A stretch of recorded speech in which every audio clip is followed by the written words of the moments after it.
After you left Mass last weekend, how did you announce the gospel of the Lord?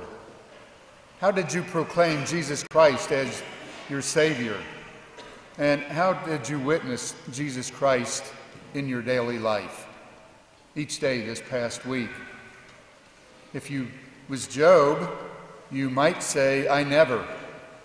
Job, who was a very upright, righteous man, he was rich, he had great wealth. He had tremendous fields, enormous fields, filled with cattle and sheep, fat cattle and fat sheep.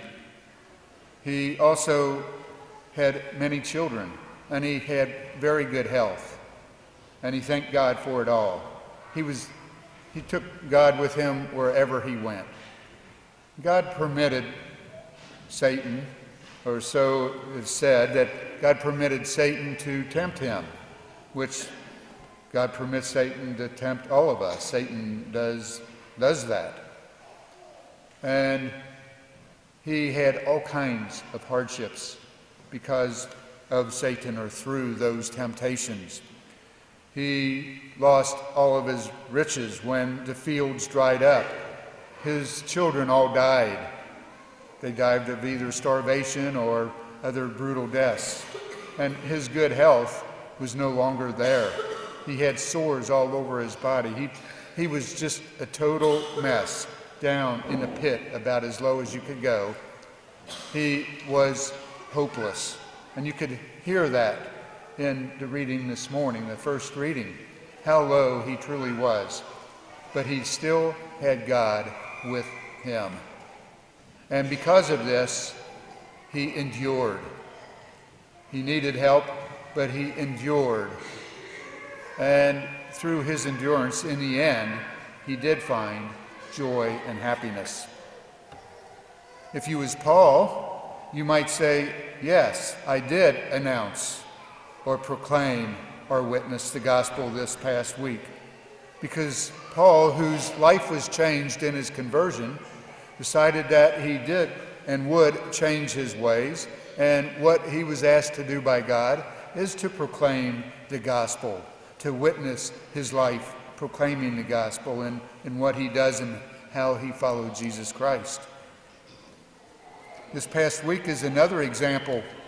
I visited a 92-year-old lady that doesn't get out too often. She's pretty frail.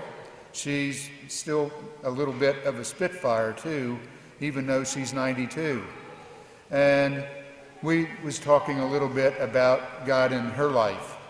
And she told me different things about how God is in her life. She told me that, first of all, I am just so happy that God still wants me to be alive. And it just makes me happy and filled with joy to be alive. So I want to make other people happy as well. Says, so I do that. That's how I really, that's her way of proclaiming the gospel, is bringing joy and happiness to other people. She has different nurses that come and stay with her full time throughout the day, nurses or different people. And so she says, when they give me a shower, I make them smile, or I do something to make them laugh even. And when they get me ready for bed or whatever it is.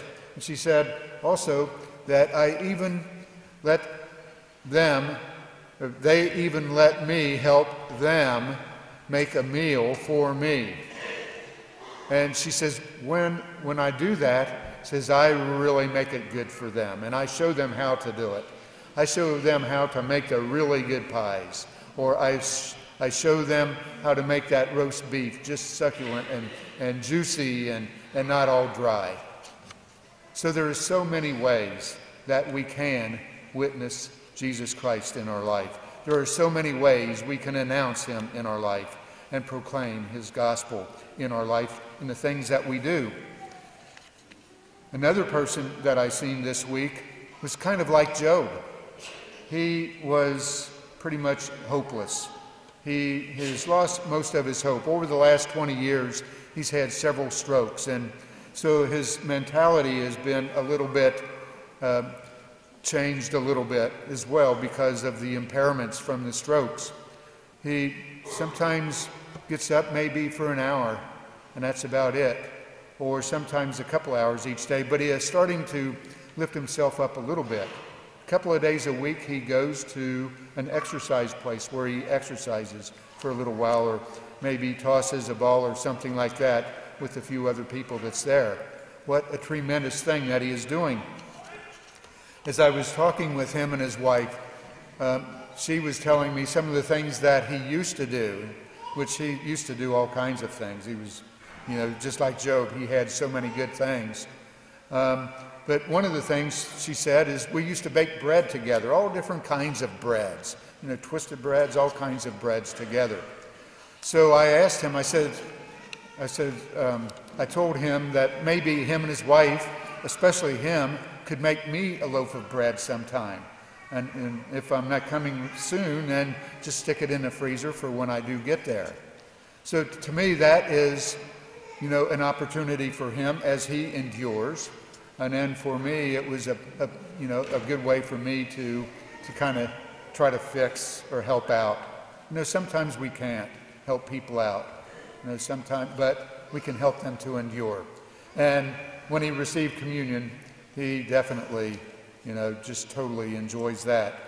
There are so many different things all of us can do. I've got to tell another story also, because I wanted to be able to relate to each and every one of you something that kind of brings the message across that we can tell God how thankful we are with all the blessings that he gives us. We can ask people to say, I really count my blessings, or here's a good one that brings that about is, young people with little ones. Oh, as the little one is first born, what a blessing that is. And parents, do you share that? Or grandparents, it's great for grandparents to really, I know for myself, share those blessings with other people and let God know, or let them know that you thank God for those little tykes as they take their first steps, or as they teeth, or as they baptize, or through all the different stages in their life, through their marriages, all the different things that they do, their everyday life, the happiness that it brings.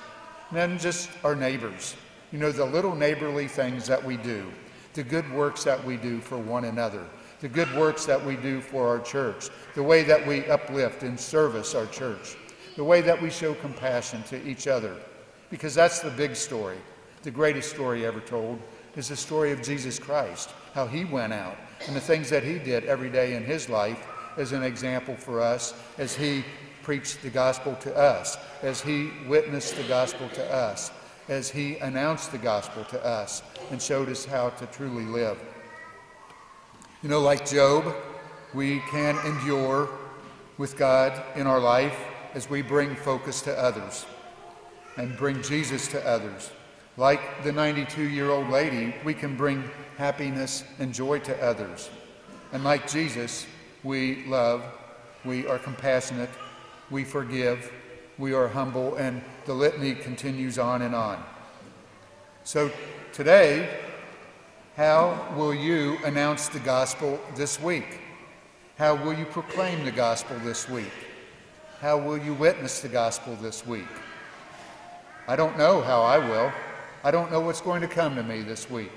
I don't know if it's going to be joyful and happy, or if it's going to be, just something, a burden that I cannot hardly endure. But I do know this.